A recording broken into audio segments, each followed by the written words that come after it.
when we had a chef that was serving us. All my 3 children were born and we hospital, and the chef paid for everything. But the first law they make in the Shah Act that we have killed that comprehensive cover. Kila mtu akwe sawa, same level. But I can't be sawa when every day I go to a jump prone area in the hospital and ikwe sawa na mtu mwenye is in a front office somewhere, not in a jump prone place. The thing is, who cares for the carer, right? So today, if there's anything I told you, the members, one thing we have to agree on before we leave here, that we must get something that makes sense to us. Because, guys, remember, there are only 3 funds in the SHA. Primary Health Care Fund, the SHIF, and the Emergency Critical and Chronic Illness Fund. The Public Officers Medical Fund is the money you forfeited on your pay slips. Yes. Yes. And we could still choose whether to have it back on our pay slips and hire our own insurances, or we can choose to have that money, we put it together and give it to Jubilee or whoever to run it for us. Yes. Or Shah came to us, told us that Jubilee wants to manage it at 20%, we'll do at 5% or 3%. It's a better deal. But you cannot subject our money which we have given you to manage for us to the share regulation. These are 4 different funds. So, until we fix this about who cares for the carer, Chairman, I think we are still going to be out in the hood because there's no way you can offer services, you can't. Secondly, we beg the governors and Your Excellency, Health Service Commission is what will save you the headache of having to address us on the streets every day. Let the commission handle that bit of it, be responsible, buy drugs and sort it. Let us have a way that we can have. If I, like for example, as I finish, I graduated the head of DAVG in university. He is in job group P, I'm in N, simply because we made a mistake of working in different counties. Same patients, same country, same taxes. And then some change to healthcare workers are unreasonable. Thank you.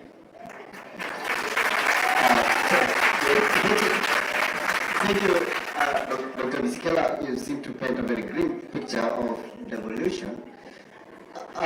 So the question is to, fortunately we have the horses. The Principal Secretary for, I'll choose the part, standardization, professional standards, okay? So what national stewardship mechanisms can strengthen standardization while respecting devolution? As you address the policy measures that will make DAVG not be in job group P, though he graduated later than Ms. Keller is in job group N. Thank you. Thank you so much, Chair, for that question, but I must confess you have ambushed me. We agreed on a different question, he has changed. Nevertheless, tumezoea hii street. Mimi na yeye na DAVG. Waziri, these people, I almost gave them an office inside my office, and especially last year. Now, that question is straightforward. When we look at devolution, and equally we are looking at the national government roles according to the Constitution of Kenya.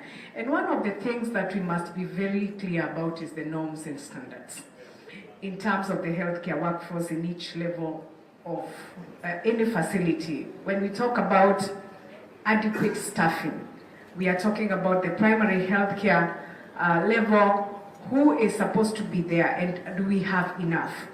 Again, the secondary and the tertiary levels.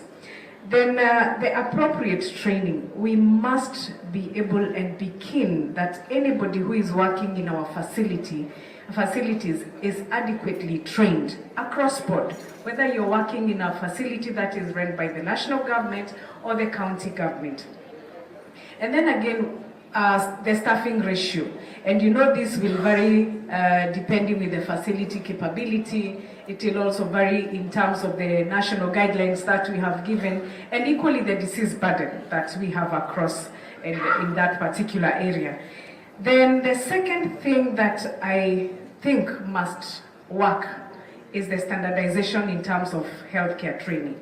we have been having a bit of a glitch and you know, rubbing feathers even with the Ministry of Education, and this is something which is known, and I'm sure Waziri has already picked it up so that we can streamline in terms of standardizing the training of the healthcare workforce. We do not want, whether you are public or you're private, that you have your own curricula that you have created, that you're training your own doctors and nurses in a different manner than any other institution. So uniform curricula and the competency framework must be adhered to so that we achieve that which we want to as a country. Again, accreditation and certification, it must be uniform and across board so that we deliver issues to do with training methodologies, regulation, oversight. It must be standardized to a level that everybody feels comfortable and confident when they are working. And finally, we must create uniformed, skilled and competent workforce. When we talk about the scope of practice, I know this has been a thorn in the flesh too, because of different cadres emerging and others feeling probably they have not been looked into properly. We are already reviewing the scopes of practice for every other cadre as we move forward, because we need to know what are your roles and responsibilities that are in line with your training and practice, so that we also remove the confusion that is there in the market. Therefore, this is a conversation, and the Ministry of Health does not work in isolation. You and me must come together. We must discuss these issues, just like the way we discuss issues when there is a strike. And I'm sure this, if we are not in line, and this DABG should listen to, together with Ms. Keller, if you don't make it better this year. And the government of William Samoei Ruto is a listening government. That is why, oh yeah, I want to repeat, and that is why you have the Waziri himself here. He would have decided to send somebody. He would have delegated to myself, to Oluga, or anybody else. But he has come in person, because this conversation is a collective responsibility, that every other time we have an issue, we have to bring ideas on the table and see which is the best way forward for all of us. Thank you. I hope no more questions. Thank you, Katibu. And as I acknowledge the CEO of Kenya Medical Practitioners and Dentists Council working in, this question is still on standards, and it addresses a critical issue of apartheid in medicine. Poor medicine for poor people. I'm sure most of the people are middle class who want their children to be seen by a pediatrician, their wives and sisters to be seen by an obstetrician. But we are creating standards whereby that will provide poor medicine for the poor people through other task-shifting methods that were not accepted in the global north. A case in point is the recent accreditation to do and perform clinical procedures by the the community oral health officers that pass through the standards committee. I hope. Okay. Thank you. Really, this is work in progress, because we are already working on quite a number of issues, including in terms of medicine. And if you look at the digitalization that we are creating even at the Ministry of Health, it is to make sure that some of these loopholes are curtailed even from the manufacturer at the manufacturing point, so that we are able to also allow the kind of drugs that we really need in our country. The track and trace system that is being developed at the Ministry of Health will help us remove the blockages that we have had before. And you will see this happening, you will see a change as we move forward. We allow ideas to come on board equally, and also questions. Should you see like we are loosening up in terms of areas that we are supposed to be firm in regards to the products that are coming into the country. Thank you. But more specifically, could you address the aspect of task shifting? Would you want your legacy to be that of era where task shifting from proper medicine to the close gap measures that you used to do in the 90s and years gone by be your legacy? More specifically, we want to know what is the scope of practice for other cadres that are more recently being elevated, and does it pass through the professional standards? Let's allow Dr. Aldo to answer that. I understand the one for co-host came from Mundia, because that's usually his pet peeve. But more importantly, for the first time, at least we have a CS who has put that as his agenda number one. And the DG has been tasked to do the scope of practice for all cadres. And very soon we will have that published, gazetted, so that it's clear on what is the scope of each of us. But I know internally we will also have our own fight, because I used to be in KMPDU, where you find plastic surgeons saying they can do this, then you have maxillofacial saying they are the ones who are supposed to do. So it will also come within us.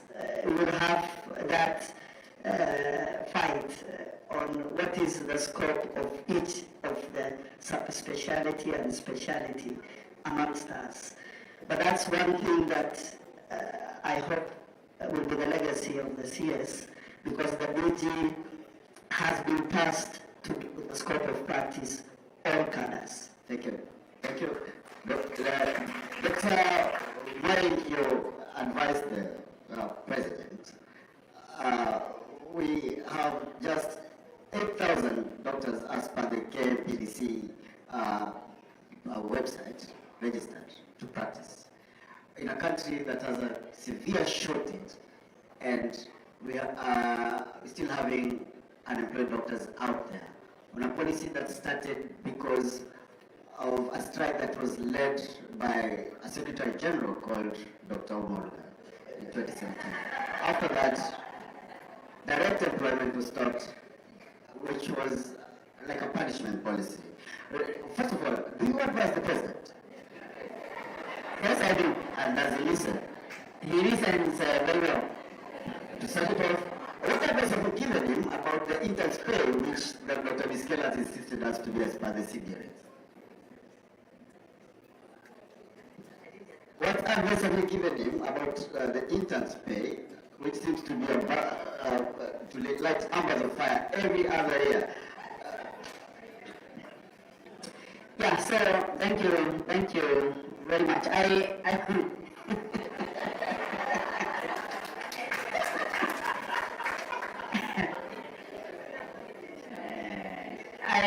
I want to begin by highlighting that the President listened. And the other thing I want to highlight is that we sat down and crafted this health agenda, not as a political tool, but rather as an agenda that needs to be delivered for the benefit of having good healthcare services for Kenyans. That's the reason we drafted the manifesto. That's the reason we drafted the whole architecture of what we should land with. I am usually very happy when I see you make noise, actually, so to speak, on this. Because I do believe that a good agenda is actually not visual with an open eye, just like that. If it was obvious, we would just do a populistic intervention, make you extremely happy for 2 years, then we go back to zero, as we have done since the Gill Bill of 2003. So I want to reiterate the fact that every the government has visited Thailand 7 times. This country has gone to benchmark there. 0 times have we implemented. 0.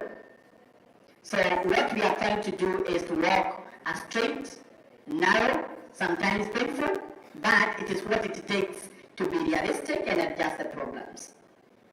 Now, having said that, I want to highlight I'm a strong believer that there should be a strong mechanism to solve the human resource challenges that we have in the health sector. Very strong. And that's against the backdrop when that established the panel that your chairman was a member. So one question you should ask the chairman, the deputy SG, sorry, was a member, so that we try and get real solutions, not just superficial, patching, ile kilaka, unapiga kilaka, inatoboka juu ya kilaka, unapiga ingine. Now, if we were to solve that problem, we have to get into boardrooms, we have to discuss real solutions and how that should be done. Now, having said that, I do think that there are 2 things that I want to highlight. One is that this health agenda centers around output-based financing, where if you are providing service, the service should be paid for and you should receive the resources. Now that comes to the FIF, which you know that the money is coming to the hospital or to the facility that is providing service, which should interest your members, who should be paid more, because they are the ones providing that service, right? But the architecture through which that should be implemented should come from you people. You'll be thinking also, how is it optimized? We are not in this alone. We are this together with you guys. Having said that, the other important thing is that the scope of service provision, promotion of staff, training of staff, the welfare of staff cannot be ignored if we have to achieve this agenda. And that is very clear. It's communicated to the President, and the CS is here. He will talk about those things because he has a larger call for the same. Now, to the question you have asked, the issue of internship has been with us since Kibaki time. So that means the way we solve it must be wrong. Because if it has persisted across these governments, and you either go to the streets, you are given small resources, you come back. I'm not saying you should have stayed for long. In Moi's time, you went, I think, for 100 days, right? So it is important for us to get a real solution. Now, and the real solution does not surround 206,000, 106,000, 70,000. That's not where the solution lies. The solution lies in treating the problem. Now, government must be able to predict and plan for interns. Simple rule. That means the numbers that are coming in for training must be agreed upon and predictable for them to get to government budgets. Now, if we want to just say, oh, money will be allocated, that's not how government works. And Kenya is known for having rules. And those rules you are saying were made by humans, were actually made to govern, including the healthcare sector. So my belief is this. One, we need a candid discussion on the intern program because it's perennial, keep on occurring. Two, we need to agree on the number that need to be trained. All right? That number will project the budget for it to be there by the time the interns are coming out. But sometimes government does not know who is coming. You train in Australia, you come here, you want internship. You train in Uganda, you come, you want internship. Now, how does government plan for that actually? All right? So we need to streamline the number of training, make them projectable, and then Waziri does his job, fight for the resources to make sure that each year he knows how much is needed. But now he has a problem. Number two is that we have, and this is now where opinion comes into. Students are either government supported or some private supported. We have a law to make sure that we have a control of the private students because they are not known. I can decide today I'll take my child to a private facility. They are trained, they become a doctor, and I was paying 1 million in that training facility. It was not a problem until the internship came. So we have to make a decision. Does the mechanism that pay you fees transit you to up to when you get the license?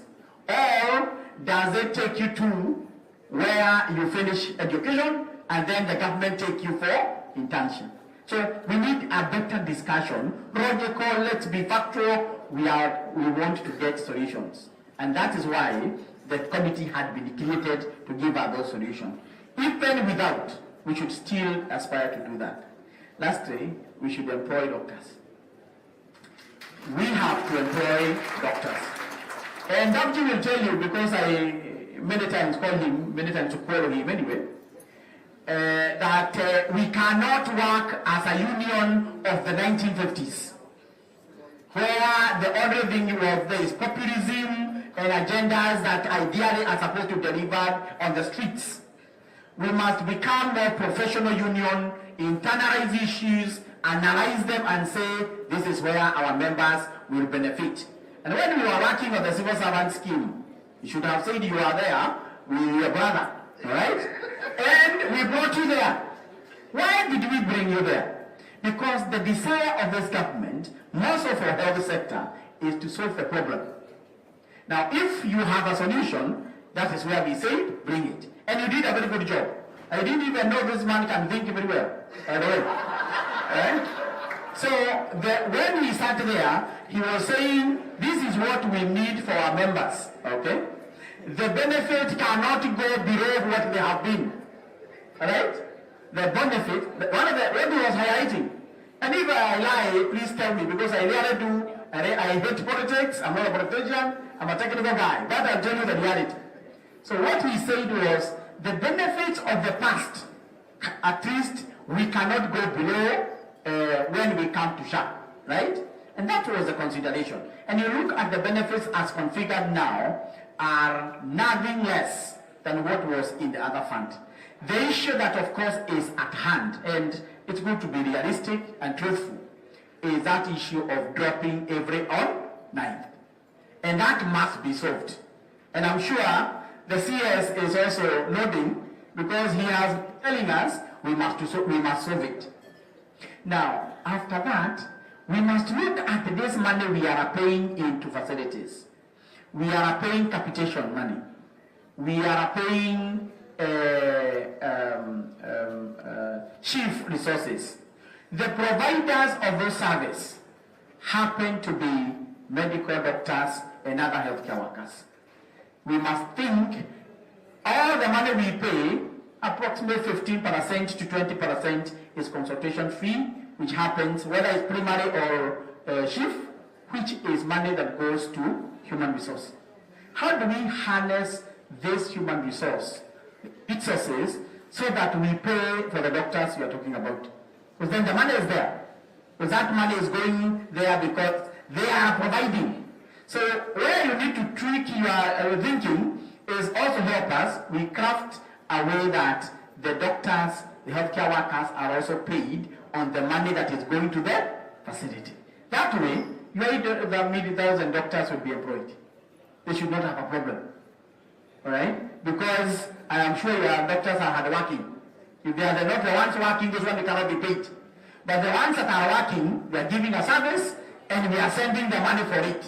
So there is no reason they should not be compensated well. So we have to think re-engineer so that we get these monies to the real people. And that is why this reform is happening. Thank you very much. Thank you. Very briefly, because we need to move on. Dr. Moy is an accomplished economist, and I tend to believe, personally to believe he was the brainchild behind the policy direction shift in SHA, but I digress. When you look at the budget estimates for this year, which were passed, a lot of money has been again allocated for infrastructure projects, about 25 billion. I pick specific scheme. We are again purchasing MRI machines, dialysis machines, and you know the conundrum. Yes, I know. However, the budget seems to have only purported to allocate money to employ 1,200 doctors, which you want to believe are interns. What are these machines going to do? Thank you. I want to first tell you that the difference between the previous mess and the one being rolled out is like heaven and earth. So it's good we tell each other the right thing.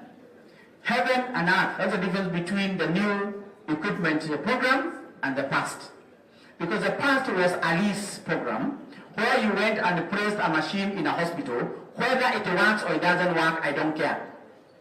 Alright? And we know that contract expired and ended without some of the equipment actually being removed from the cartons that took them to the facilities. Right? These are realities, you live there. Now, in the new system, the government is saying, you place the equipment in the facility. Okay? Let the equipment provide the service. I will pay for the service. So if the equipment have no human resource, it will not provide service, nobody will pay for it. If it has no room to actually put it, it will stay in the hospital, nobody will use it, nobody will pay for it. So that's a major difference to begin with. Therefore, even for the equipment, you are paying for the output of the equipment, not the equipment. The same parameter, we are saying the same parameter is utilizable or is very effective in financing for human resource. You are providing a service, I am paying for it. So the same way the equipment is being paid for providing that service, it's the same way the facility is receiving resources for the service it has provided. Now that becomes an extremely sustainable healthcare financing model. Because as long as a Kenyan is receiving service, there is money to refinance that inputs that have been used to actually provide that service. Thank you. We'll pick it up from there in the second panel. In the interest of time, I'll just request Madam Pierce to give the closing remarks for the panel. And thank you all. The one thing that we cannot avoid when we are rolling out the universal health coverage is human resources for health. We may have the infrastructure, we may have all the equipment, we may have even the commodities, but we must invest in human resources for health, and more so the specialized human resources for health like the doctors. Thank you.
2025. Solidarity.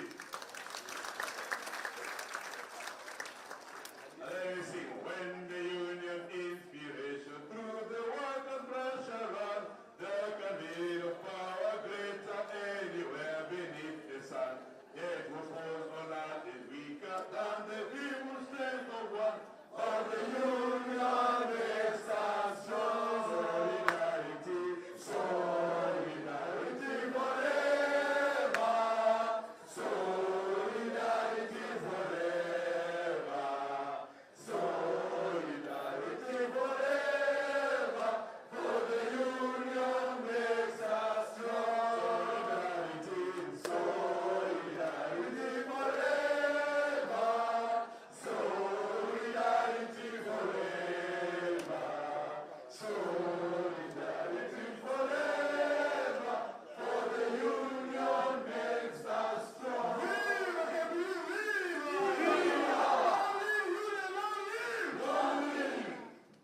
So thank you so much. I'll ask Chitai Morocco to say one word.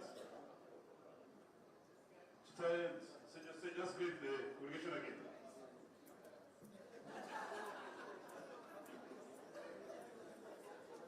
Comrades power. Comrades power. Yeah, so Dr. Boniface Chitai, founding SG, 2011.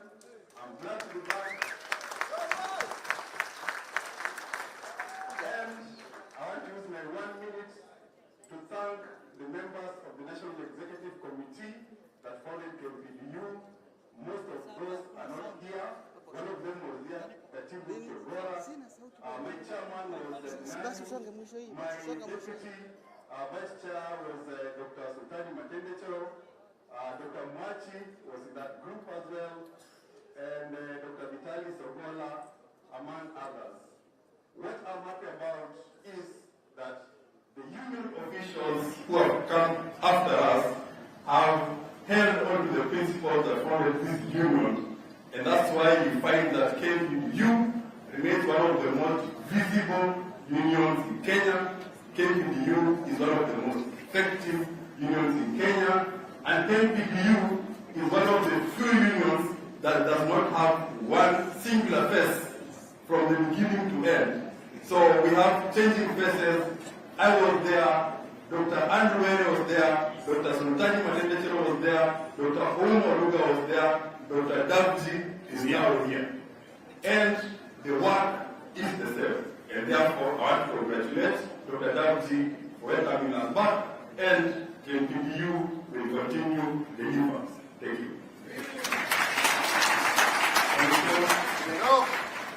Doctors power! Doctors power! My name is Dr. Oroko Odegi. I'm still the Rock. They used to call me the Rock. I'm the immediate former national chairman, KMPDU. My brother, Dr. Omo Luga, was my secretary general. You know the things he used to say in the press conferences, and the things I used to instruct him, and what I said.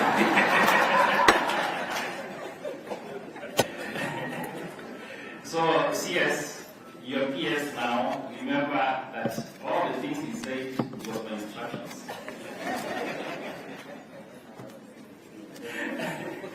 And I'm so proud to see our union growing stronger and stronger every day.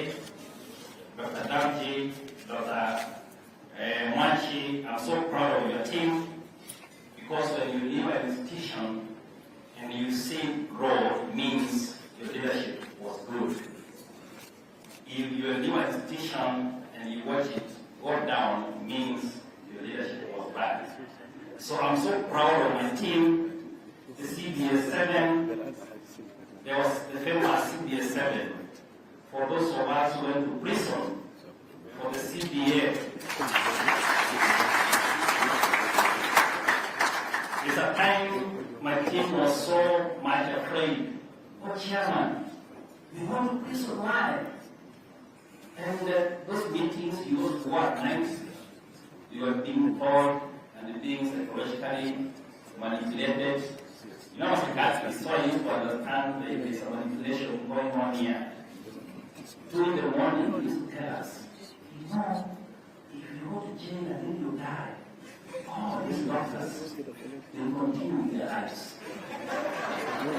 They won't even remember anything about you. It's only your family which you serve. So right now, think about your life. Think about your family. But I'm so proud that I was able to tell my team, even if it means being jailed for 1 year, we are here for the CBA, and the CBAs we must get.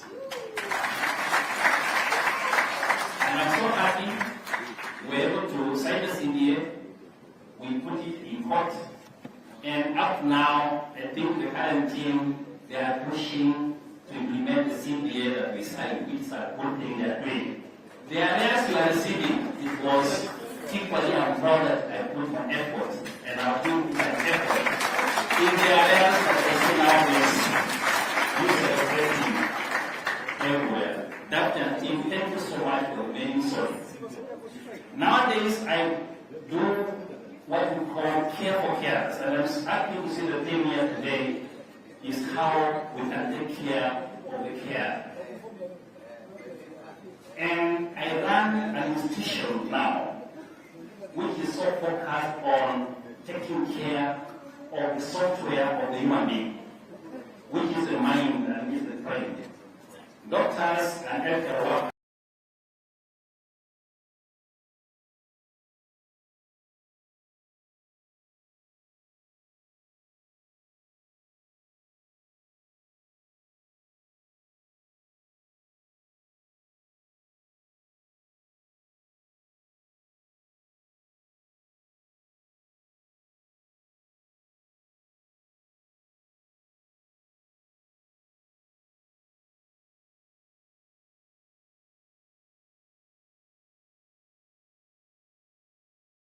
for mental health issues. Because I think mental health is neglected as a condition. Sometimes we give a mean, we do witchcraft. We are the Roma, we will be a pana. The mind can get sick the same way the kidney can get sick, the same way the heart can get sick. And therefore we must put enough resources in improving our mental health institutions in this country, so that people can seek help without feeling stigmatized, without feeling like the issues of the mind are less important than issues of other bodies. Thank you so much, and God bless you. Yeah, thank you so much. Comrades, power. I think I'll now address the CS and the government team and the delegates for just a bit 5 minutes, then I hand over the protocol to government. So, to you, the Cabinet Secretary of Health, on added value, to our Excellency the Governor, the PSs, to all the National Executive Council of the Union, and the delegates. Good afternoon. I mean, it's a pride we have as a union, the milestone that we have today. The last year, when we have special delegate conference, we were saying, Nakumicha must go. But today, in our annual delegate conference, we are saying Dwale must come.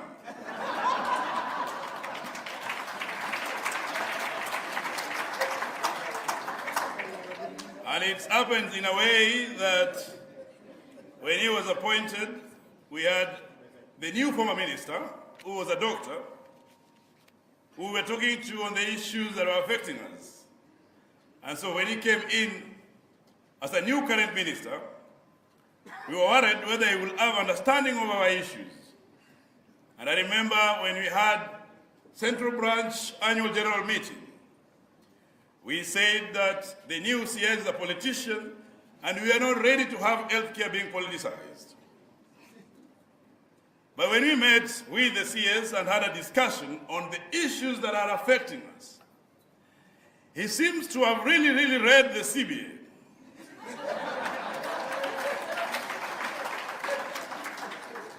He seemed to have noted the trends of our strikes and the issues that we are having.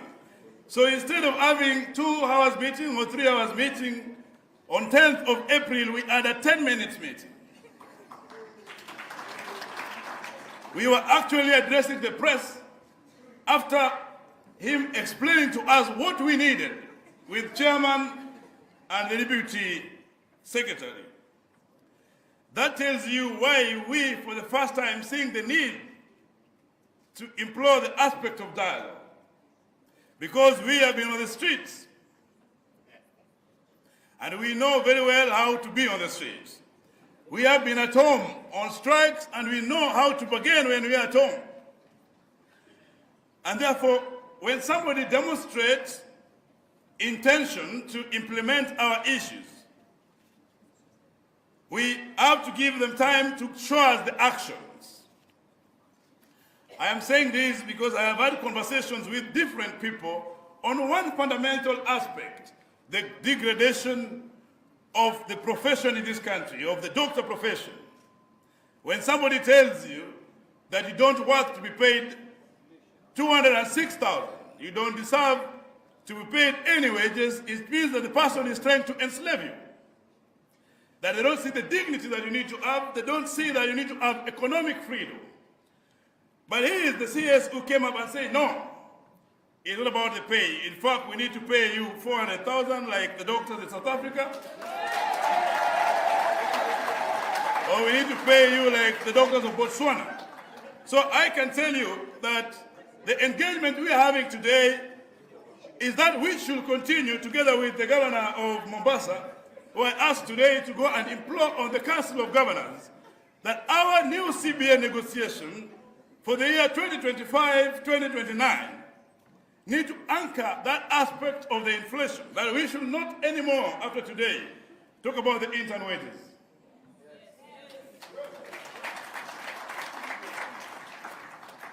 I'm saying this because that understanding is there. Secondly, doctors, we know where we come from. I know our brother Dr. Oluga and his teams were jailed for this CBA.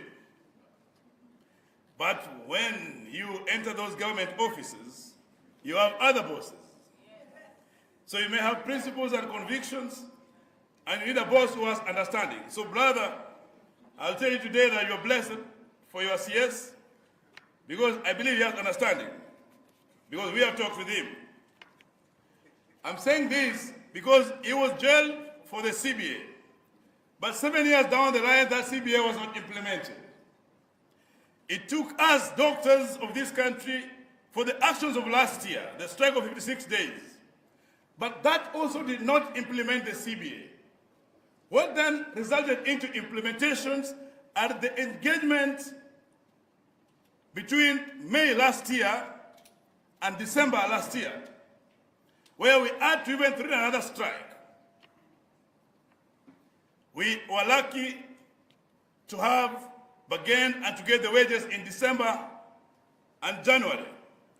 But I was surprised when I was being informed by the Council of Governors that part of our wages, that is the one for 2024-2025, will be paid this month.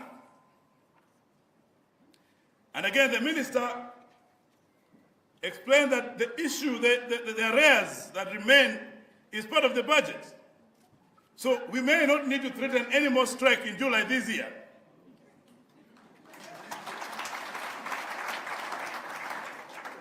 Because this information is given to us prior to our action. So we're able to communicate and explain to each of us. I also want to tell you, CS and PSS and the governor, that we have a problem, which we respectfully ask you to help us resolve, the issue of postgraduate training. This is a matter that has been handled in a way that counties do not release on time, or county don't release, and it forces some doctors to then go to school. Some that are released, their fees are not paid. And for a very long time, until we went on strike last year, there was no budget for training. We got that job budget after strike, can we make this a possibility that there's seamless training, because we need the doctors? I know this has been discussed a lot, but I'm still asking about it again, the issue of medical insurance.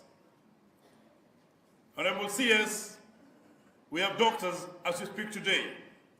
There's one doctor from Kiambu who was trying to get services at Nairobi Hospital today. But Kiambu County has not limited share deductions and salary reductions for the last 3 months. And therefore, these doctors who are speaking could not even get the services. It doesn't happen only in Kiambu County. It happened in most of the counties. That yes, you are deducted, but you can't get the services. So this is something that is quite urgent to us. That we want a real solution to it so that the services the doctors are providing, we can actually be able to access. Again, this is something that doctors in this SDC have told me to ask you. When I see yes, and I think Oluga knows about it because they struggled to get it after the 2017 strike, but it has not happened. He was lobbying for it. We were part of the lobbies. We actually even budgeted as a union about 15 million to restore this thing, but it didn't work. That for a long time, doctors were graduating, and because of the shortage that exists in this country, doctors are automatically being employed to different facilities. We still have that shortage today, and even it is more now because the population has increased. But now the thing has changed. We have doctors who are graduating, are not getting employed, yet we have shortage in the facility. So we are asking you, together with our PS, that can we have a mechanism for annual employment of health workers and doctors in particular? So that when we talk about social health authority, when we talk about digital health, when we talk about public health, we are certain that we'll go to facilities or to the hospitals that have qualified professionals.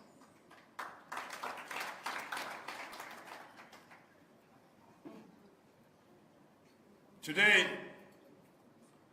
when I see us, the governors and delegates, it is a remarkable day because we have had comparison of what doctors do in Botswana, what doctors do in South Africa.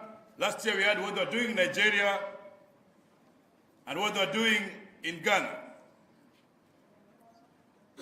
So we are asking that from this engagement today, that the delegates have listened, the delegates have been here, that can we forge a partnership that will ensure that the many strikes that happen in the counties comes to an end.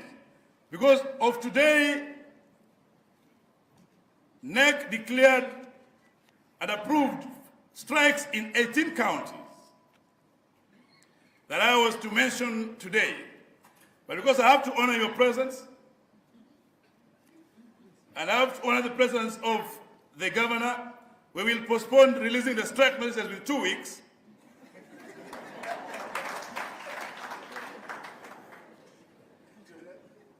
But we ask you that the strike of Kiambu that is to commence soon, Governor, and CS may intervene. I will not want to talk about the character of the leadership of Kiambu, but I will state categorically that we have tried as a union to look for the governor, to look for the leadership without any success. That when we are saying we are going on strike is the only option. That is the Kiambu. We are also asking that we have strike in Kakamega and strike in Marsabit. You are coming here today, we believe we'll call those strikes to an end. Because when healthcare of a country is at risk, we will not look at any governor. We will not look at any person in this country when healthcare is not functional. It will rise squarely on your desk as the CS. Yes, that's another one that we were supposed to go on strike. Transoia, Kisumu, Lamu, Kajiado, Laikipia, Nakuru. I will share the list with the minister. I will share the list with the minister. but I'm just reiterating on the glaring ones that are quite adamant that need to be assisted urgently as of today. So Governor CS, that's why we are asking that in your engagements, you may help us to restore industrial harmony, that when you're not calling strikes in national, let it be that we don't have also strikes in the counties. Lastly, we have 4 doctors that were fired in Garissa after the industrial strike of last year, and the court orders have been complied to. We also need your assistance there. So that's our ask today, because we believe that this partnership, this social dialogue that we are starting today should not only end strikes in national, but end strikes in the entire country when we are having dialogue and when we as doctors are able to see that our talks actually give us more money in our accounts, that our talks see to it that CBAs are implemented, that our return to work formulas are honored. Thank you. At this point, I want to return the protocol of government. No, I'm not government. But I want to tell all of us that we are hiding from government. But we are not. But we are hiding from Brother Oluga, SG Emeritus, and the Principal Medical Services. So you can lead the protocol.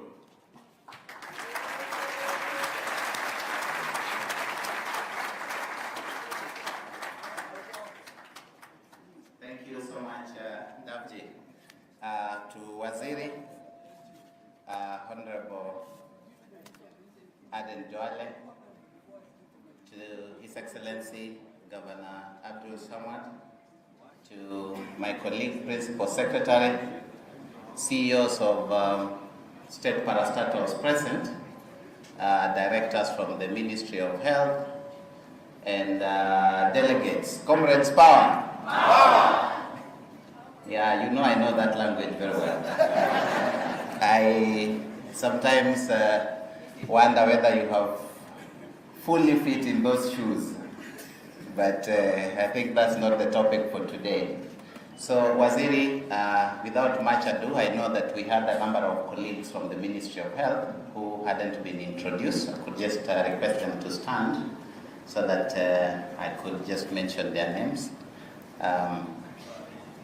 Yes, Dr. Kariuki. Yes, Dr. Kariuki David is the CEO of the Kenya Medical Practitioners and Dentists Council.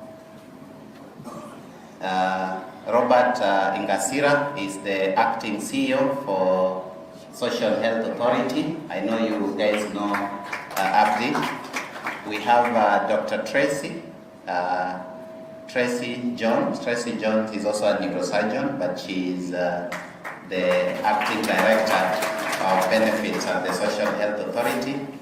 We have my good friend, Secretary Administration, Harake Adam. We have our Corporation Secretary acting for Social Health Authority, Terry Rotich. And I saw Dr. Kaliti somewhere, and a number of colleagues. And Waziri, I was doing this because it's important for the doctors here to understand how much weight we have given to issues of health workforce, and so that you know the presence of the ministry. I will only mention 2 things, and then I invite my bosses. One is that I understand this landscape very well. I understand the healthcare context, and you know that I understand your issues very well. In fact, I can say without fear of contradiction that everything you have earned up to now, including your arrears, I'm the one who fought for them. So I can also say that you may need to now look for something else in terms of, that one was already packed. So now start a new journey. That tree that we planted has now borne fruits. So now we need to plant another tree, which I've not seen you guys planted. So 2 things I wanted to mention. One, is that we are very keen on stakeholder engagement. We are very keen on making sure that we build consensus within the health sector, because that consensus is going to help us do two things. One is that we want to build public trust and confidence in the healthcare system, and we cannot do it when we are not with you. We have to do it together. So there is no more hiding. We will all come here and discuss the issues of healthcare, however difficult those discussions are. And on that, we have been instructed by the Cabinet Secretary to create platforms. And I have suggested that we create platforms for engagement. Waziri is a very bold person. He is always telling us, go meet those people. So I have met with the renal nurses, I've met with the Kenya Diabetic Group. We are meeting with you. Waziri has given us direction that he will lead from the front. We will come here and hear all the uncomfortable things that we can hear, and we will work on them. And that is the change. That is the change, because we want to build the consensus. And so, Waziri, with your direction, we are establishing these health policy platforms where we will listen to associations, we will listen to unions, we will listen to the civil society, we will listen to everyone, because we are also on a journey to establish order in the public sector. Bad manners must stop, where everyone is a law unto themselves. And that bad manners also must stop, even for you. Okay? Even for you. And I think you guys know us very well. You know me very well. So when I decide to push on an issue, you know there is no stop until it's done. So we must bring order in the public sector. We must bring order in the health sector. And you have clearly seen the direction that Waziri has taken. There must be one voice, one unified vision for the health sector. Not multiple actions, multiple voices, multiple things that sometimes harm our patients. So we are keen on this health policy platform. Number two, and lastly, is advice to my colleagues. I have mentioned this before, and I'll mention it again. In here, we have a lot of scientists. I see my professors are here. Professor Winongor is there. I saw him somewhere. I see my other professor is there. In here, we have a lot of experience. People who have managed schools as deans, people who have managed hospitals as med-subs, people who have even been in positions of CCs, everyone. We have a lot of knowledge in here. Do not diminish your knowledge. You must rise to the level of thought leadership for the sector. You must put forward proposals that are implementable. You must put forward solutions of how this country must be run. Do not diminish all the knowledge and the resource that is in this room into something small. And you know what I call small? When you delegate the duty and the knowledge that you have of determining the policies that we have into begging for your welfare. That I call small. I think we must rise above that. And I want us to all coalesce our heads and look at what is the next big thing. The Social Health Authority that has been put forward to us has a lot of opportunities, the digitization. We have doctors right now unemployed, and I was talking to my professors last week, and I was asking them, you can't call yourself very successful as a professor with a clinic when your younger colleagues are not employed. What's your solution? What's your knowledge? What are you putting forward as a policy? Because the only solution can't be that the government has failed. That surely can't be the only solution. We must look at the context of the healthcare system. We must understand what we need to do. And then with the leadership of the Cabinet Secretary, we will help you do three things. One, we will help you align those your thoughts with the government policies. We will help you align it with the resource envelope. And number three, we will help you make it sustainable. But you must bring the thought leadership. You must bring the reports. You must bring the idea. That idea must be innovative. Don't be like Kodak that said we did nothing wrong, but you collapsed. So you can sit all in this room and discuss after ourselves and say that we did nothing wrong, it is the minister. But your doctors are not employed. You can keep pointing fingers as much as you want to point fingers, but your patients are not getting the care. But your profession is losing the trust. I leave it up to you, colleagues. Rise above the little. Rise above the little. It's our time to change healthcare now. Thank you so much for inviting us. And Waziri, with your permission, I now want to welcome His Excellency the Governor to make his remarks and then invite you, sir.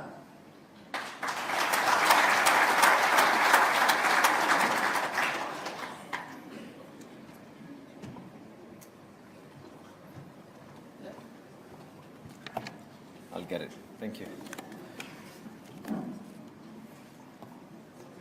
You know, I don't know whether it's a good thing to be in front of so many doctors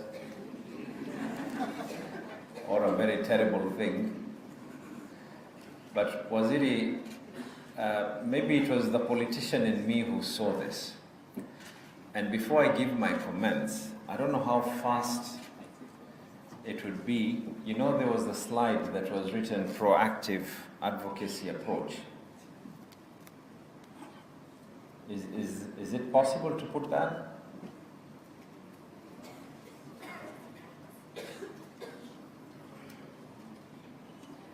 That slide which was showing Waziri Duale, the image, and there was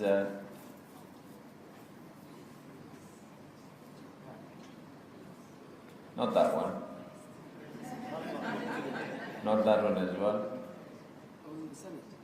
Yes, that one. That, yeah, go back.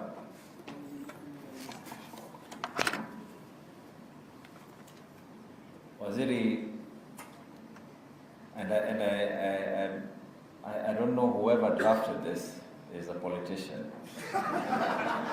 Hear me out. You know, please go back there.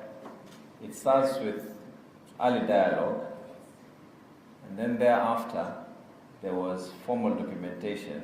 Please, and then thereafter building broad coalitions, and then thereafter follow through. This reminds me of how we came up with the broad-based government. And I don't know whether it was the politician in me, but whoever did this, now you understand why we are where we are. But it's a good thing. I mean, considering I served with Waziri Aden Duale for 2 terms. And he was my mentor in many things. Every single lunch hour, he used to have an amazing coffee making machine in his office. So I would go to his office and get a bit of, we would discuss a few things. And when he was not looking, he's a very, very keen reader like myself. Whenever he was not looking, I would always steal books from his office. But that's a story for another day. I want to rewind back time before I was even elected to be the governor. And many people ask me why I did what I did. Probably in anticipation that once I become governor, what happens next. I'm glad the people that I share this story with are actually with me right now here. I recall visiting the current PS, Oluga. I went to see him when I was not even governor. At that time, he was working for Nairobi Metropolitan, and he was in charge of health. And you know, he took me around to a few places. I was not governor at that time. I had just finalized my last term as a member of parliament. So when people were campaigning, I was on a learning trip. Then equally, I also went to see Devji at his offices. And they were asking me, and I said, no, I want to learn the ropes on how to deal with the doctors And they all started asking me, why don't you get elected first?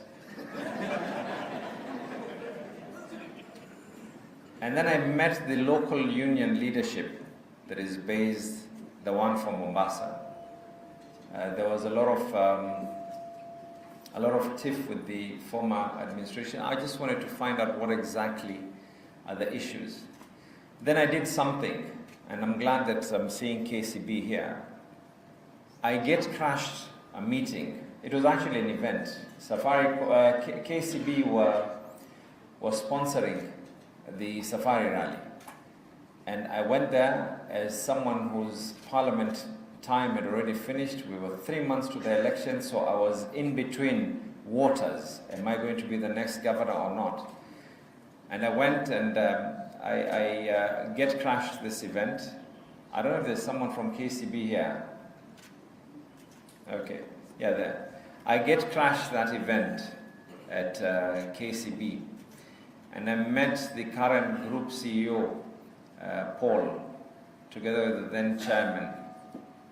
And I started discussing with them on the county government of Mombasa starting to get facilities and how I can be able to ensure that our people are paid salaries and their welfare is taken care of on time. And then they also asked me the same question, why don't you get elected first? And then fate would have it that God favored myself and I became the governor of Mombasa. And I recall, Waziri, when I was the governor, first 7 day in office, KRA actually froze our accounts. I think it was 7 days in office. And I called them and I said, I don't even know my way to the bathroom and you've already frozen the accounts. They said, no, government is a going concern, so, we sorted that out. And I remember signing an MOU with KCB. And one of those who was actually present during that MOU signing was Marchi here, yours truly.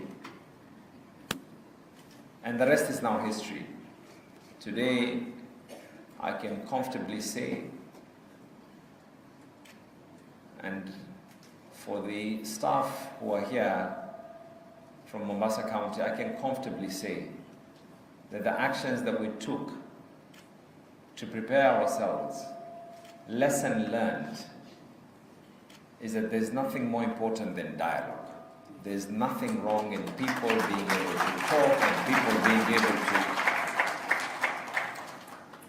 I don't shy away from saying that the employees of the county government of Mombasa actually get paid a salary before the president of this country, which is the truth.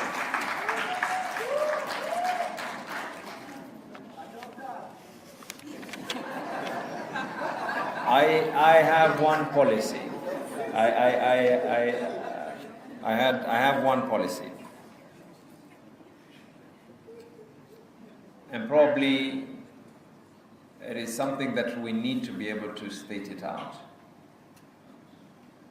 Our government has many arms. From those that are in the health sector, from those that are in the education sector, from everyone else. I want to confirm,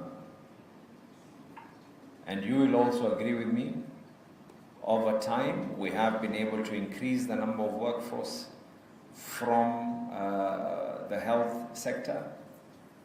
And I equally want to confirm that with the current budget that we have proposed, promotions are in place for those in the medical fraternity.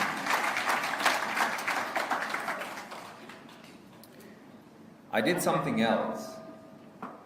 I've been spending a bit of time, Waziri, in the hospitals. And I actually decided that I'm going to spend my time in the hospitals just to listen, first of all, and find out what are the issues, what can we be able to do so that the vision that I have for Mombasa can be able to be implemented. It has to be done by people, and those people includes the nurses, the doctors, the administrators of the hospital, the consultants, and everyone else. And I don't want to get into details, but one thing came out very clear. One, we need to be able to ensure that we have more medical personnel, a challenge that I'm trying to figure out with the PFM Act on the percentage of salaries and everything else. That is something we will work out. That is now my responsibility.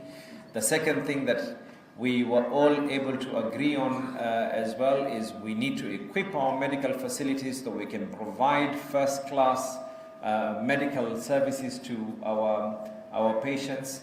And we were all able to agree that we need to look at the welfare of both the doctors, the nurses, and everyone else without any discrimination.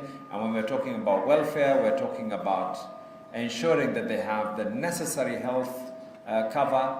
Today, the county government of Mombasa, the health cover that the governor of Mombasa has is the same health cover that the doctor has and the same health cover that the sweeper of Mombasa has.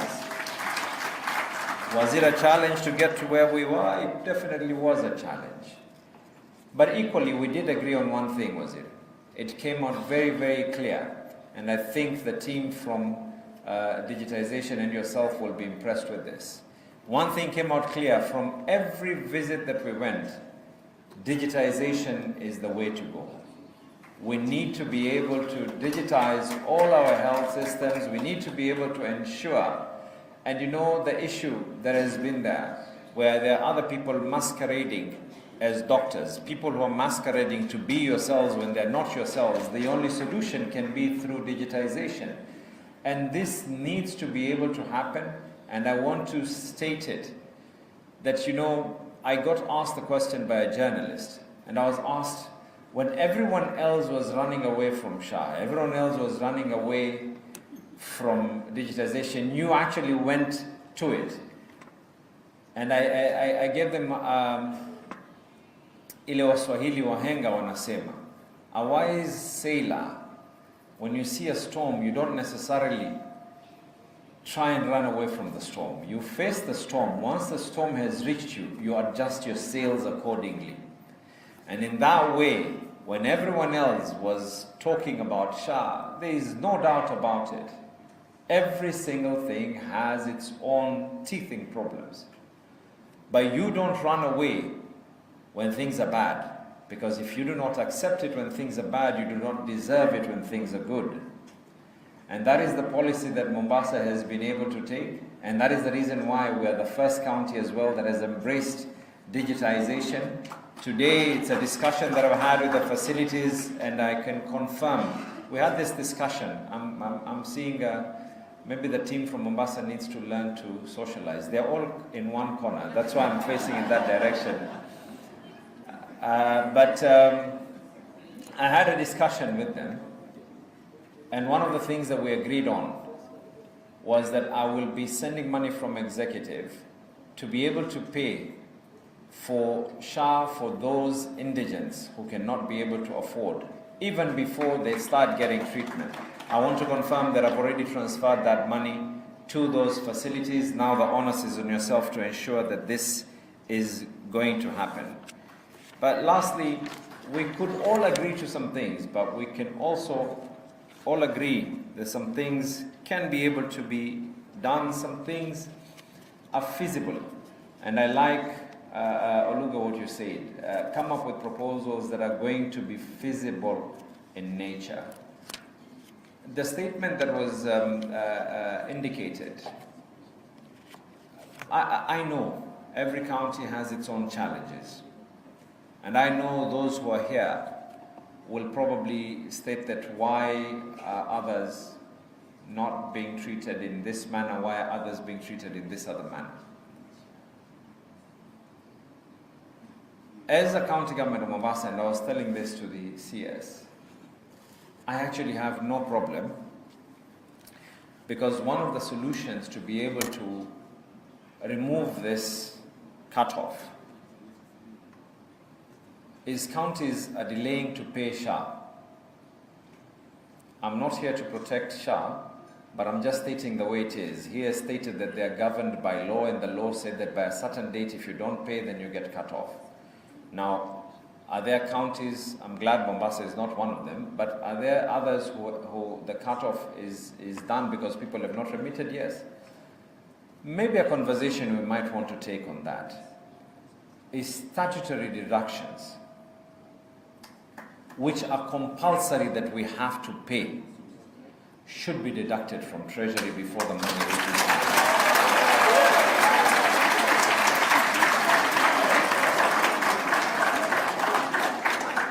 Now, it does not mean that the whole wage bill that gets deducted. And I want to explain, in the words of the PS, why you have to come up with solutions that are going to be practical. The PS for Public Health will agree with me. I was the last one to sign on the community health promoters having two payrolls. There was a payroll that was coming in from the county governments, and then there was a payroll that was coming from the national government. The challenge with that comes in, who pays the piper? When you have a situation where the person paying is someone else, and the person who you are working for is someone else, you are creating a recipe for mayhem and chaos in any administration, be it government or be it private institutions. So the issue of statutory deduction, that is by law. We have to be able to pay. We have to pay as you earn, we have to pay SHA, we have to pay NSSF. As a matter of fact, I said this even before being sworn in as a governor, and I said this, to even have oversight independence, there is nothing wrong in the money for county assemblies being deducted at source and assemblies getting their money as the executive is getting its money, so that everyone can know what their responsibility is and what their job is. So Waziri, it might be a comment, and that might be the view of the county government of Mombasa and the executive and as the governor of Mombasa. But I strongly believe that for us to be able to ensure, and right now, you can imagine we're just talking about doctors. We have every other cadre out there. Doctors are being exposed, and if they're not going to be able to get treatment because for some reason or the other, in fact, one of the low moments when I was governor, we had NSSF, and NSSF was providing comprehensive cover, which is what the governor of Mombasa was being covered with as well. When NSSF was being phased out, sorry, thank you very much. This is why I'm in a room full of doctors. When NHIF was being phased out, then there was confusion as to who is going to now provide this medical cover. Unfortunately, I was bound by law. I could not just go out and pick anyone, because by virtue of doing that, then I'll be the one who is now facing the Senate and facing the Auditor General that you went and handpicked a health cover for your people. And apparently this is a very, very lucrative business. And I don't know whether a good or a bad thing, but coincidentally we ended up signing with our own bankers, who ended up being the most effective in this particular instance. And today we've signed with KCB for a comprehensive health cover. But during that gap between the NHIF and the new KCB, it was a very tiring moment, a trying moment for myself, because I know of a doctor who lost a loved one. Because now you can imagine, ours was only for a period of time which lasted months, not a year. Imagine a situation where people are facing this every single day. And I want to state this not just for the doctors alone. This conversation has to be there, that not every other county might be able to manage their finances to pay people despite the fact that there's been a delay from Exchequer. But a delay from Exchequer should not mean the suffering of the employees. Yes. So I think the minimum we can do, Waziri, the minimum we can do is we need this conversation to begin, that statutory deductions can be removed from source. The issue of payroll management can continue with the county governments and should continue with the county governments. But the other matters of SHA, pay as you earn, all these other things, KRA and all these PIN, we don't want a situation where people are being told they have arrears here and there just because someone decided not to be able to pay that. And you know, you could be a good leader now, but create laws, and this is a lesson I was taught by by Duale. At one time we were creating some laws and he mentioned something, a lesson that I always tell to my CECs today. Never create laws feeling that you're the only one who's going to be in that place. Create laws realizing that someone else is going to be seated where you are. I'm not going to be governor forever. The president is not going to be president forever. Duale, even you guys here are not going to be doctors forever. Some of you, and that's going to be my parting shot. Not all of you are going to be doctors forever. Some of you might end up being principal secretaries as well. And some of you might end up being cabinet secretaries as well. And some of you might end up being governors as well. So with those very many words, I just want to say karibu once again to Mombasa. And please feel free. We have a very, very energetic team from Mombasa who can be able to ensure. And I only have one request from the team from Mombasa. Please make sure they finish all their money here so that we can get more on-source revenue so we can build our hospitals and do other things. Asanteni sana. And now I take the opportunity to welcome Waziri Aje.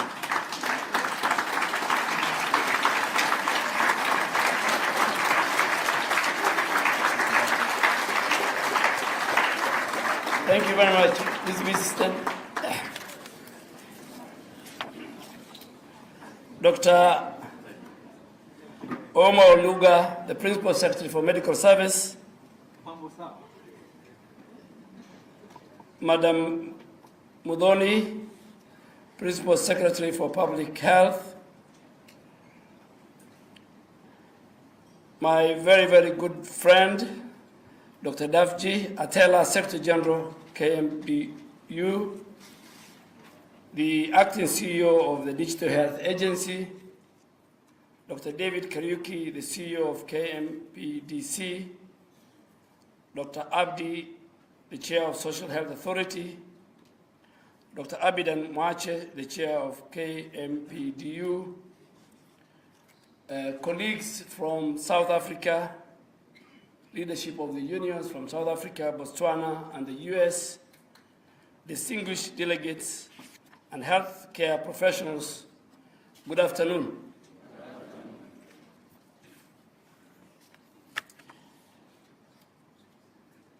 It is both a honor and a privilege to join you at this Annual Delegates Conference, my first such direct engagement with the Doctors' Union since my appointment as a Cabinet Secretary for Health.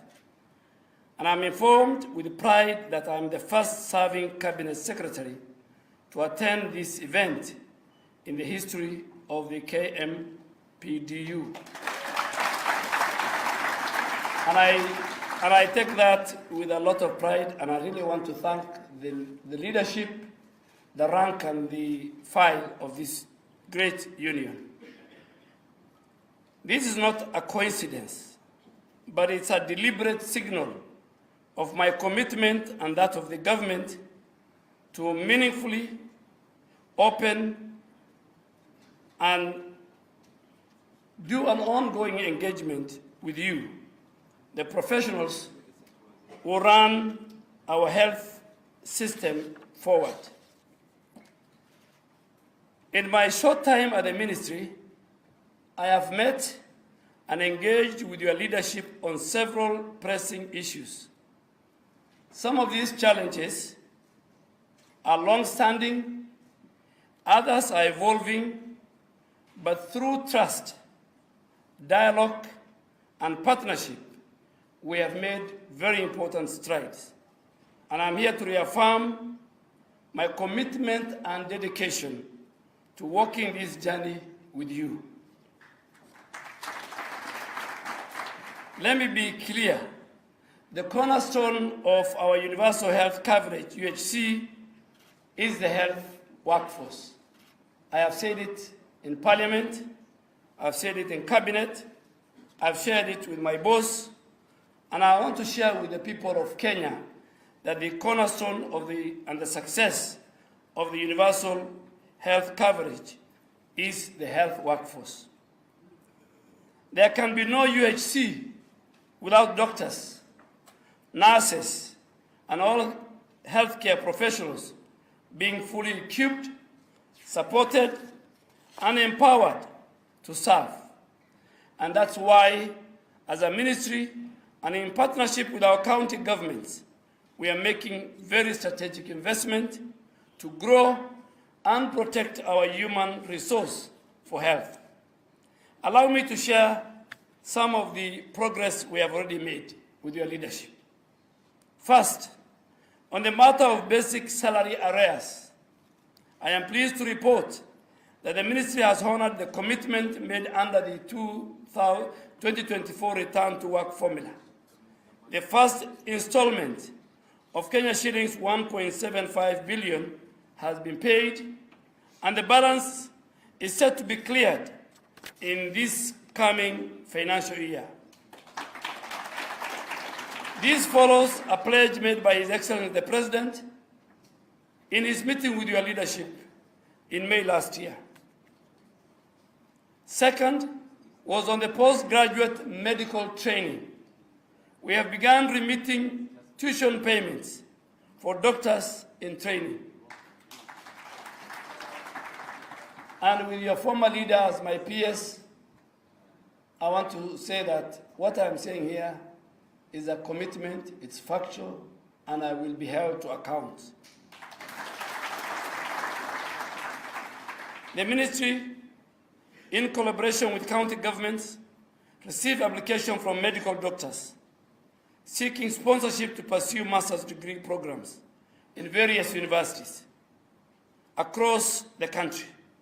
These applications were reviewed by the Human Resource Management Advisory Committee in 5 separate sittings, which recommended the sponsorship of 93 doctors at a total cost of Kenya shillings 142,191,456. As part of our commitment to strengthening the country's specialist workforce, the ministry has already disbursed 73,826,182 as tuition fees for the first cohort of 54 doctors, and the payment for the remaining 39 doctors is currently being processed. But to ensure inclusivity, any doctor currently undergoing specialized training with an approved course, but who may have inadvertently omitted from the current list, is encouraged to submit their request for consideration. This effort reflects our broader goal of building a fit-for-purpose and adequately skilled health workforce to support the realization of universal health coverage in Kenya. That said, colleagues, let me emphasize, and why I use colleague, I think one time the Law Society of Kenya, when I served as the majority leader of many years, and the Health Act of 2017 has my signature, the Law Society of Kenya, through many of their senior councils, wanted to make me a honorary member. Now that I'm the Minister of Health, I will not go to health facilities, but I want to be part of the family of you guys.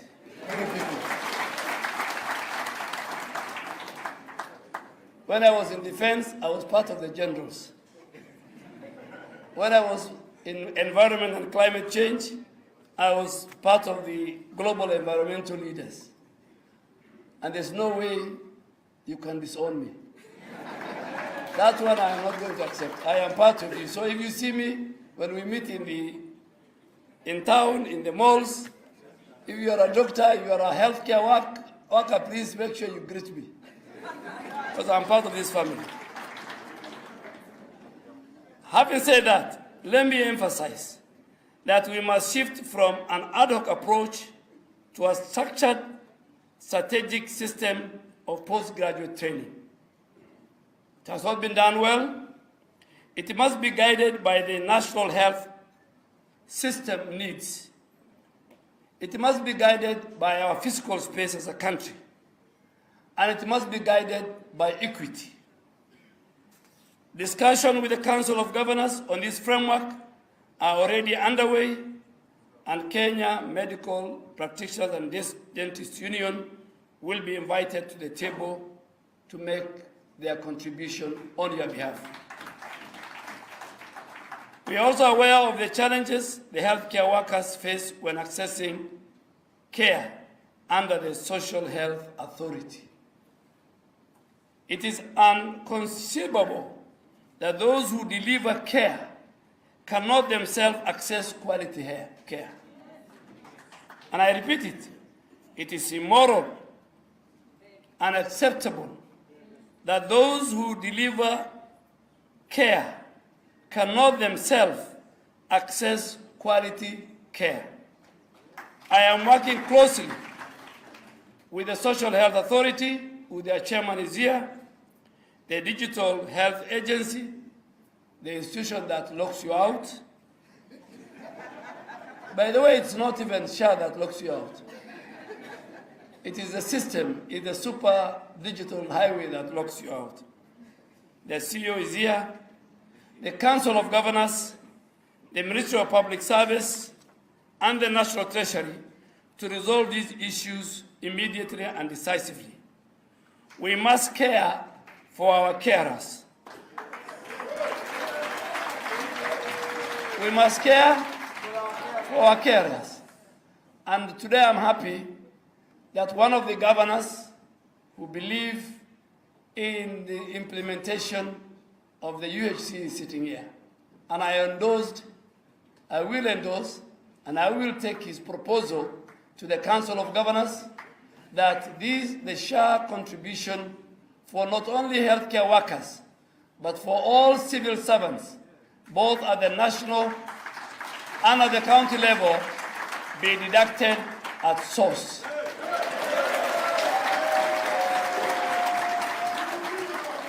Because it doesn't, when I came to the ministry, I couldn't understand how government wanted UHC to be successful when its own public servants and healthcare workers are the people who are locked out. So when they go to hospital, if the nurse and the doctor and other health workers say, I don't have a cover, so SHA is not working. That was why we had a problem, and nobody was seeing that. So I think the proposal of His Excellency Governor Abdul Samad, a very progressive solution, is the one that I will take to the Council of Governors, to Public Service, to the National Treasury, to the Presidency, Dr. Mai is here, and to the Cabinet, that we deduct SHA contribution at source.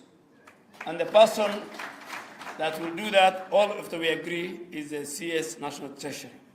Distinguished colleagues, I must also speak very candidly on the internship crisis.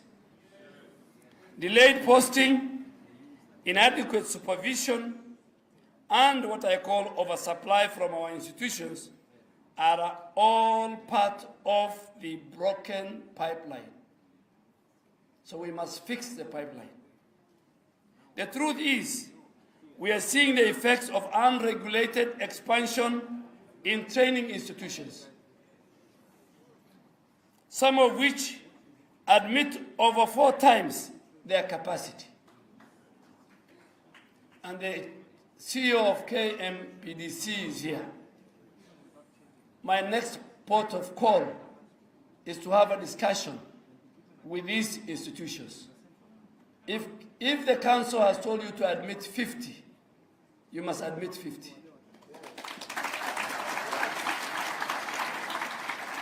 You cannot commercialize the training of doctors. And we are going to inspect. We are the regulators. The council is here. We will have a discussion. We will regulate the facilities.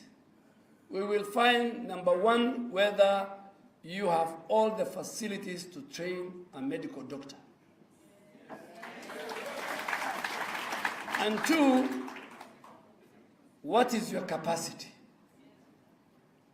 I'm already aware of training institutions that were given by the council 50 students and they admitted 200 because of commercial interest. You have to help me. We have to protect this profession. We have to protect who is training, what is training.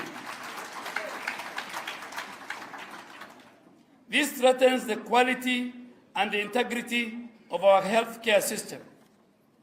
We must uphold training standards and protect the profession. Our regulatory body, especially the Kenya Medical Practitioners and Dentists Council, must be empowered to enforce quality, not just quantity.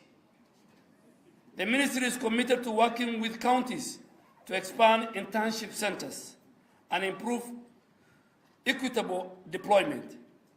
In a few days, I will convene a multi-stakeholder forum to chart a sustainable path forward. KMPDU, the union, will be at the table. Let me also reassure you, our young doctors are not forgotten.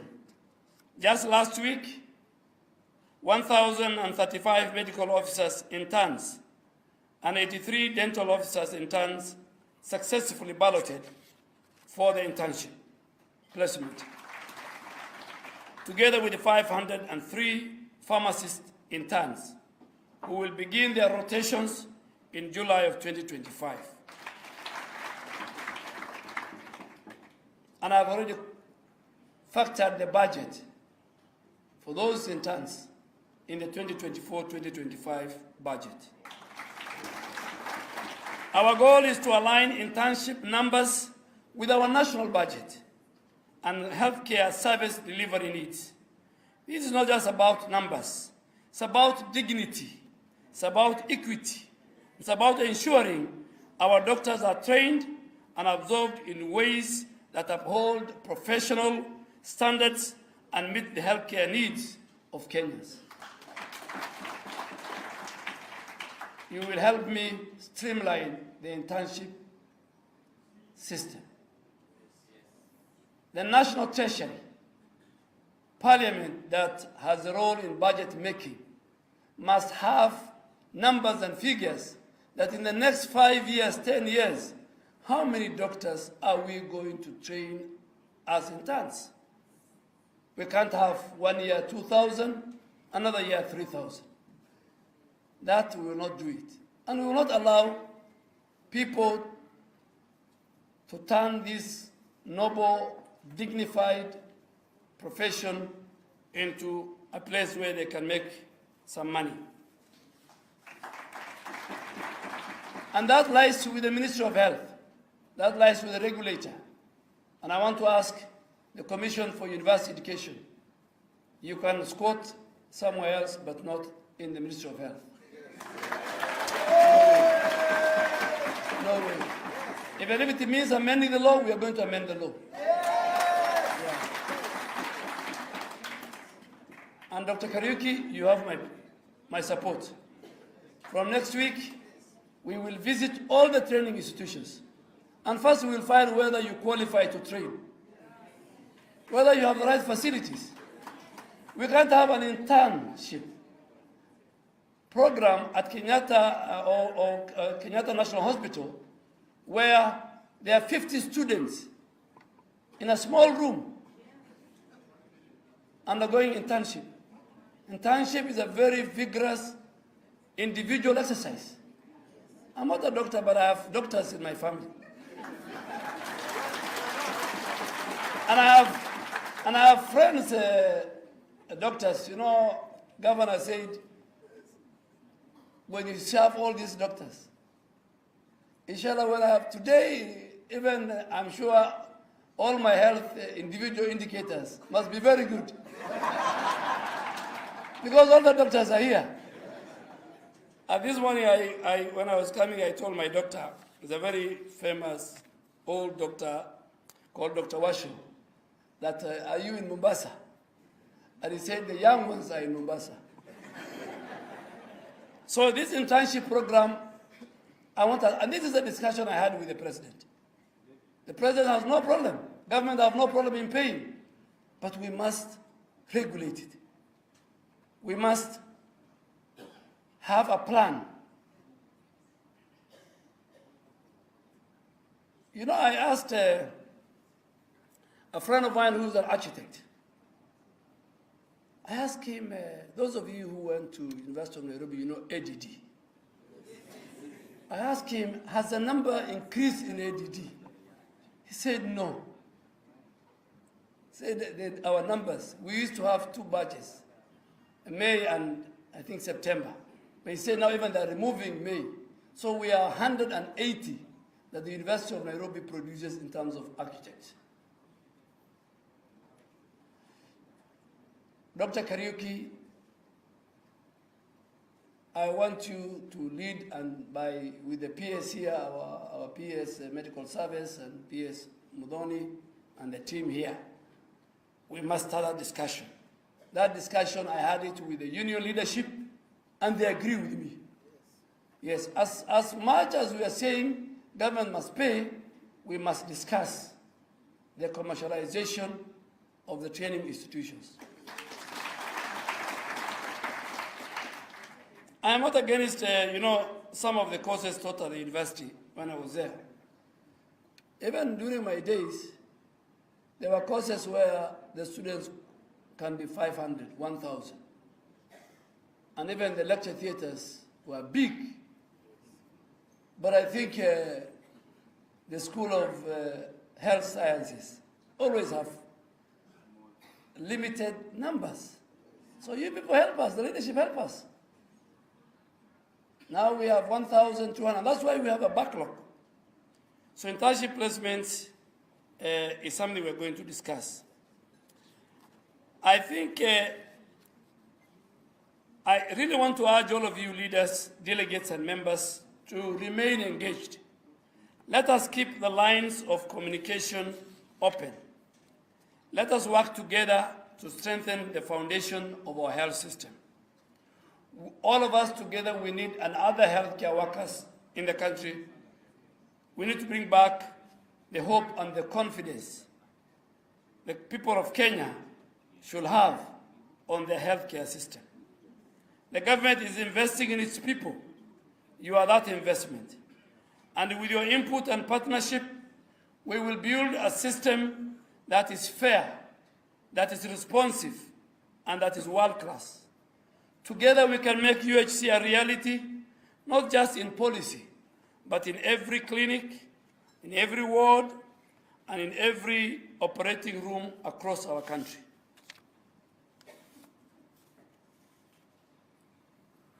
Speaking for SHA and Digital Health Agency, and I'm happy the governor of Mombasa is here,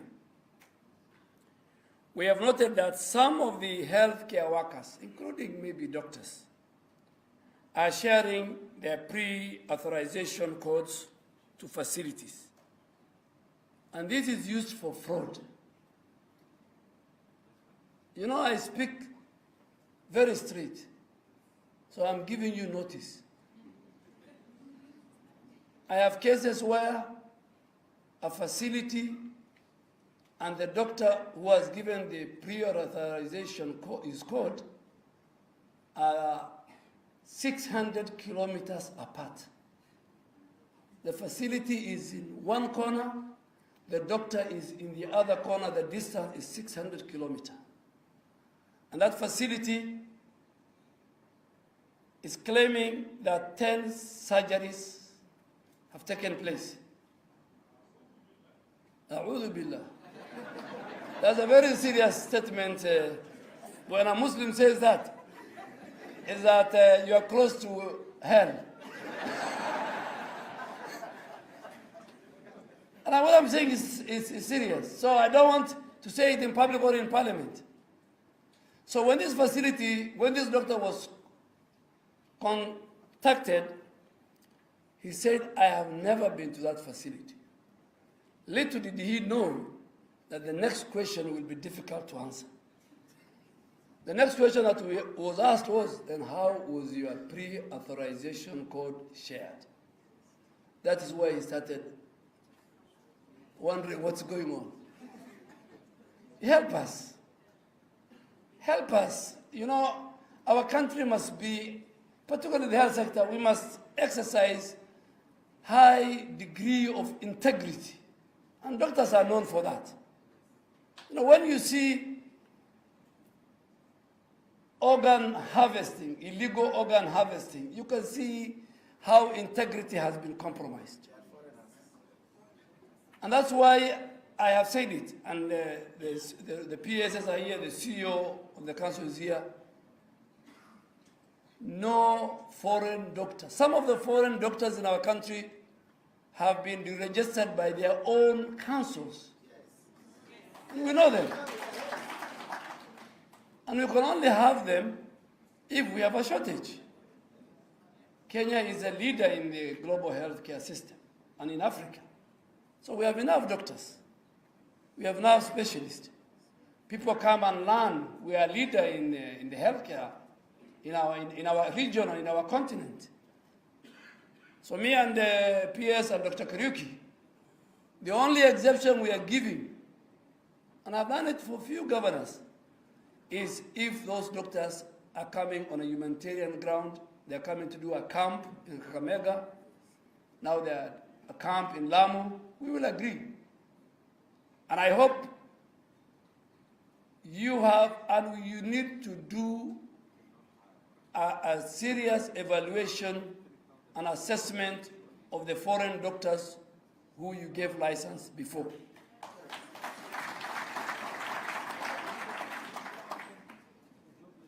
We will not agree that we are producing doctors, they have no jobs, and we are importing doctors. We will not. That you can take it to the bank as long as I am the Minister for Health. My turnover the last 2 years is very high, so I don't know whether I will. And you know when Devji, yeah, at least Dr. Mwai and Dr. Thuranira, who are the advisor of the president, I'm told Dr. Thuranira was he the chief matron, something. They gave him, I'm told when he was in the union he had a name. Yeah, he was a matron. And I was saying you guys are very unfair on Dr. Thuranira. You know, he's one of my advisors also. So I want to assure you that I want to clean the health sector, working with the Council of Governors, working with all stakeholders, both public and private, and I need your support and the support of all the other cadres of the healthcare workforce. Please work with me. My doors are open. Now you have the former union leader, your colleague, now as my PS. You know, when the first day I went, I met a demonstration at the door of Afi House. And I asked myself, what's going on? But I realized, then I asked, I want to go to the mosque, so how do I live here? Then they said, you can pass through Kilimo. But then I said, that route and that door belongs to the Minister for Agriculture. Kagwe is not mine. How do I use somebody else's exit? Then I asked them, what about the security team? And everybody here will say the minister is running away. So I told, that time Dr. Luga was not, so I told Mary and the other team, let's go and talk to Kenyans. They have a right. They have a genuine concern. So I can assure you, whether you come in your thousands, first I will avoid that you don't come in your thousands. I'll try to help and talk to Devji and his team that we don't reach that stage. Two, I want to assure you, and the governor is here, please give me the names of those of my colleagues, the governors, 18 governors, and I'll start with the governor of Kiambu. I'll talk to him once I leave you. Yeah. Yeah, and then, you know, in a nice way, tell them that, you know, I'm from the Annual Conference of the Doctors, and they have sent me. And they are very good people. By the way, most of them were politicians, so I will, Matangi, Governor Timami, and all of them, I'll talk to them. When people talk, when people discuss, when people look for solutions, the solutions is provided by the Almighty God. So I really want to thank you. You have given me an opportunity, and I have told the President that I think things are getting to shape. You have seen us launching the National Public Health Institute, a very important institute where the coordination in terms of detection, surveillance of all epidemics will be under a global standard, will be under one roof. All the 13 divisions that deal with in the Ministry of Health will now be under one leadership that report to the PSS and report to the Minister and to Cabinet. So all of us in the health sector, I want to assure you that we will work for the healthcare workers, beginning today with the doctors. We will engage with the nurses, we will engage with the clinicians. But again, more importantly, as you have been told, we are introducing and we will discuss with you the scope of practice. Yeah. Everybody will have his space. Yeah. Everybody will have his space. Yeah. You cannot squat on another person's. If you cannot be a squatter in somebody's line of training. So we want everybody. And you know, everybody has a role from the moment, and you know, I was looking at, just to finish, when you go to hospital, you start first from getting out of the car, you meet a person to record you, you get the nurse, you go here, until you finish with the pharmacy, if you are an outpatient, and then that's how it is. If once the lab says this is, I'm just being a layman. The lab says you need to see that specialist, you go to that specialist, you know. So I think it is for the benefit of our healthcare system. The good people of the digital health system, finally, this technology superhighway, digital health superhighway. This is the technology that the governor was talking about, which is going to read out fraud and corruption. We will never have again a quack doctor. What was the name of Dr. Mugu? Dr. Mugu will never be again in Kenya. And his likes, they must look for another place. Because the council's database is in the system. We have something called track and trace on the Pharmacy and Poison Board. We will know the drug that was dispensed and trace it up to the manufacturer. We will clean that sector. We will clean the laboratories, the national quality laboratories. Mafia House will never again be called Mafia House. It will never. It will never be called Mafia House. The first day I denied it. The first week I denied. But now I am seeing, yes, I think there was a reason why Kenyans called it. I am telling you, I'm being honest. There are many corners and corridors. Dr. Luge himself was telling me he was also sometimes on the corridors. The first day I went, I saw also the Director General on the corridor. And I called him and I told him, how come you have not read the Health Act?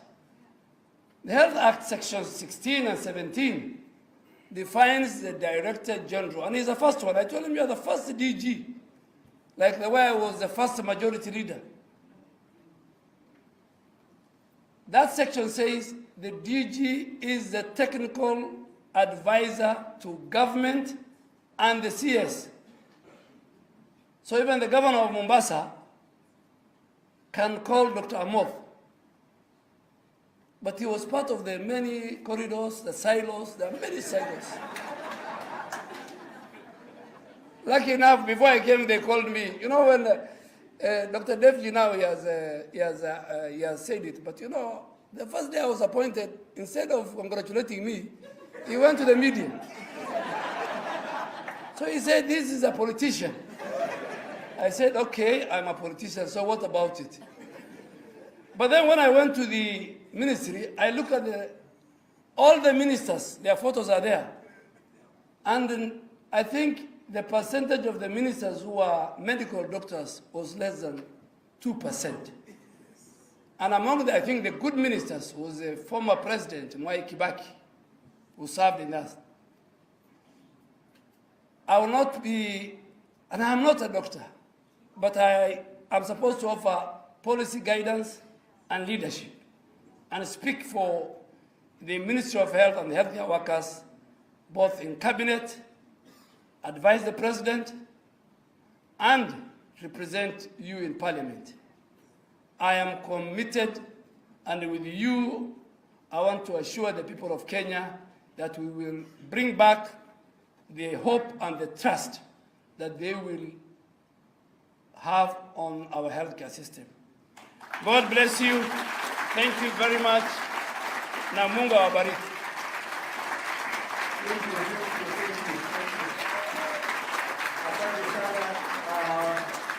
Yes.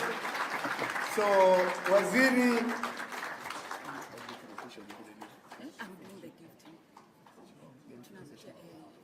Sasa. Yeah, so just have a seat. Thank you. Yeah. Yes, so those are very, very powerful words